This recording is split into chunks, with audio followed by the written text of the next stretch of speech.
Hello guys, we're back here on the field. Now we are with Stuart. He's our advanced trainer and specialist on our enterprise products. You might see his face around. If you're scheduling any type of training with us at Runners or any type of demo, he will be your main guide. He's a pretty in-depth specialist in a lot of our products and lines. We have him here today because he's going to talk to us about the different features that the Matrice 4E has against the Matrice 4T. We did, a couple of features that we showed you in the other video about the thermal and AI capabilities, but this is more focused or based on the capabilities for surveying and mapping.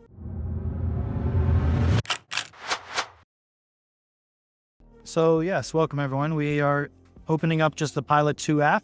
We have our flight routes. Again, the M4E is more focused on your data collection for your surveying. And the biggest thing probably is the onboard processing of the meshes. You can pre-select a rough geometric route or an oblique route and then program a mission based on that route. So I'm gonna connect this RC+2 to a hotspot for the moment, so we can use our NTRIP system here in Florida. So that's for using the RTK, like the high precision or the accuracy during the flight and for the mapping and the pictures? Yeah, you can use an RTK base station. They have the RTK3 base station now. That's going to be released with this drone. Or if you're in a state that offers it or anywhere that offers it, there's a network RID capability, or network RTK, I should say, capability, where you don't need a physical base station. You can use the data from a tower. We actually are co-located with a tower here at this park, which is really convenient. But I do need to be connected to Wi-Fi in order to utilize that technology. We're connecting. I've already connected. I just need to be activated. So we go back into Pilot 2, and our map's going to be updated. Both of our remote and our drone are showing on the map. It's going to auto-populate a home point. But from that point, we're going to build a route. So just like you would in any other DJI drone, enterprise drone, you can use the Pilot app to generate a route for you based on the area or your selected waypoints. A linear route, a slope route, geometric route, those might be all familiar, but the Smart 3D capture is the newest one, where you're gonna literally capture a point cloud and then make a really, really precise route, getting very close to a facade of a building, the tarmac of an airport. You can train it to look for different items with the AI. So basically you're saying that I can go to a place, put my drone on the floor, connect to an RTK, could be a local station like a DJI RTK station, or an NTRIP that provided by any network that's around. And then from that moment I'll take off, capture some data, and I can get like a 3D model that then I can program a precise flight around it? Correct. I'll try to show you. I'm gonna do just the area route. To the area route, I'm gonna make basically a polygon. It's a little square. And I can add more points if I see fit. So on and so forth. So I'm gonna select that I'm using the M4E with the wide camera. I'm gonna do oblique. That's what you need to do for 3D models, 3D models. And then you want to be sure, if you want to process your map on the remote, you just have to click local mapping. So this route altitude is way too high. You can also see my GSD might be a little bit undesirable. So I'm going to lower that GSD, and as that brings the altitude of the route down as well. We can move it from either side. It's going to know and adjust accordingly. So my safe takeoff altitude is 66 feet to clear any of the nearby obstacles. And then my route altitude is 210, which is well clear above any tower even in the area. And I will simply run that now. It's going to be 23 seconds. Okay. So save. Upload to the drone. We're going to triple check all of our return to home settings, all our obstacle avoidance settings. I could set a little bubble around myself with a max flight distance, but I'll just leave it unchecked for now. We are connected to RTK, so we're going to have that centimeter level precision. Right at the very top, you can see our local mapping is selected. So let's see, before we even land, how fast it can process that data.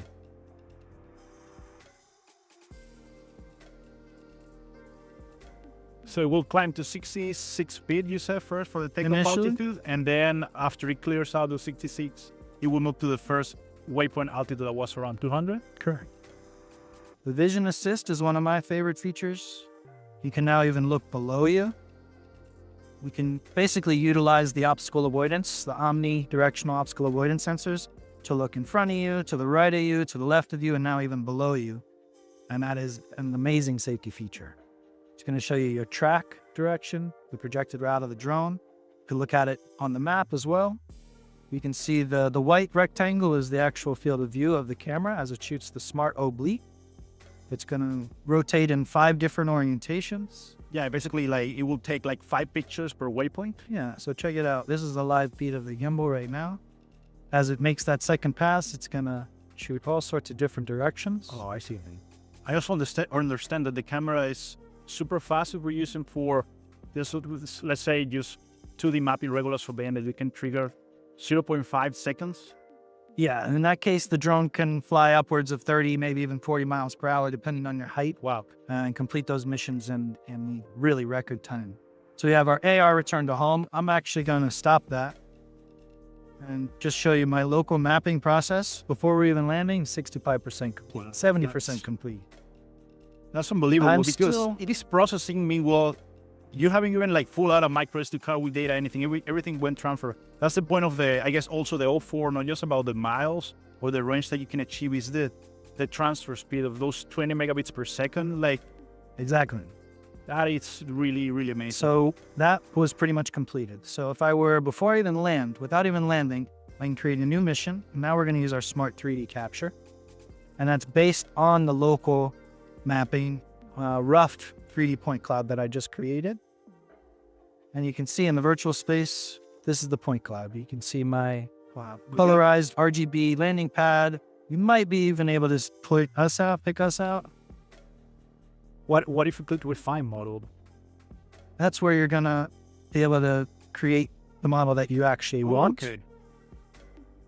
So as I create this polygon now in 3D space,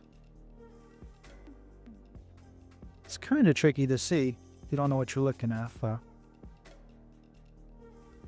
Now, I for see example, if I the wanted trees, to yes. monitor a bird that's nesting in these trees, for example, I'm going to just get a little bit closer and tighter to these trees with these points here. And I'm going to let the drone do an AI custom model. So yeah, I just made my polygon, which is not ideal for really what I wanted to do. So I can go back and refine the model again. Set the flow of the altitude of these points, for example. I guess one of those screen sensitive bands might be helpful the more this polygon does. Sure.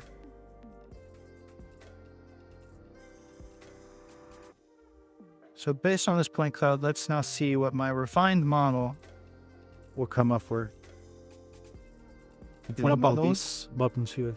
This will change from elevation data. Oh, you get the DSM as Yeah. well. It's tricky to orient Yeah. yourself. You have to really touch it with one finger and then a second finger if you want to rotate. And these are in the left side of the screen, those L1, L2 button and map. That will Okay. go to your cloud.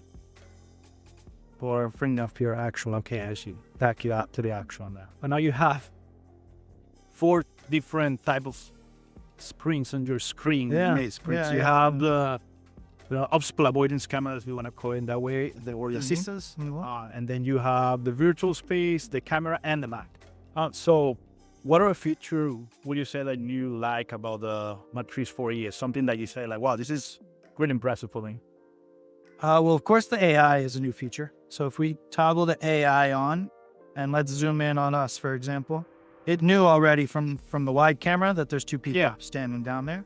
So if I'm able to zoom in there, it Yeah, knows nice. there's 2 people, even from a top-down perspective. So it's, by default, out of the box, the C1 button, the left trigger, is going to be able to select a subject. And then once you're selected, it's going to take over. It's basically going to zoom in, if you would face the drone there, Yeah. you can see the latency is really non-existent. It's not. But if I now go backwards, so you can see from the telemetry that I'm going now 300 feet away, Yeah, you can see it on the map. 500 feet away. It You doesn't keep really it- look yeah. like the drone is even moving. You I feel like keep the your- drone is still right there on top of the subturret. And we still have visual line of sight on the drone, but we are over 1,000 feet away. We're losing some quality, but the drone is flying. So let me stop flying now. Just focused on you. And I can be flying again. You can see my flight track. I am way, way out Yes. there. Open the map to see how far we are. So you can't even see. Wow. And on the map, it's populating the people Yes. that it sees, which is pretty encouraging. So as I come closer again, you don't really have to do anything other than control the drone. It's going to control the payload for you. Yeah, I guess this DJI Advanced Pilot Assistance System is exactly that. Like, try to minimize. Normally, you need to do two things on one remote control if you don't have a second pilot. So focus on the camera and the flight. Now you don't have to think about it too much. It's like you operated the drone and letting the camera work for you with AI pictures, or the other way around. And I just did toggle on the laser rangefinder as well. You can see with Yeah. 400 feet away and clear as can be. I turn off that AI. I think we You can see the spotlight where the laser's pointing. Also shows the main difference between the two units between the M4 Matrice 4T and the Matrice 4E. Like, you know, like you're going into surveying applications or solution or verticals, if you want to name it. The Matrice 4E will be your go-to drone. And if you're more into the search and rescue or looking for thermal information, the Matrice 4T will be the best option. Yep. The 4E can still perform in low light. It does have the beacon for night flight built in. But otherwise, you're going to want to probably switch over to the thermal with the near infrared spotlight. It can illuminate anything in your pitch black darkness. Stuart is our advanced trainer, so that's why we have him here on the field, because this is a really deep dive into the Matrice 4E series on the mapping and surveying solutions. Again, thanks, and we'll see you on another video.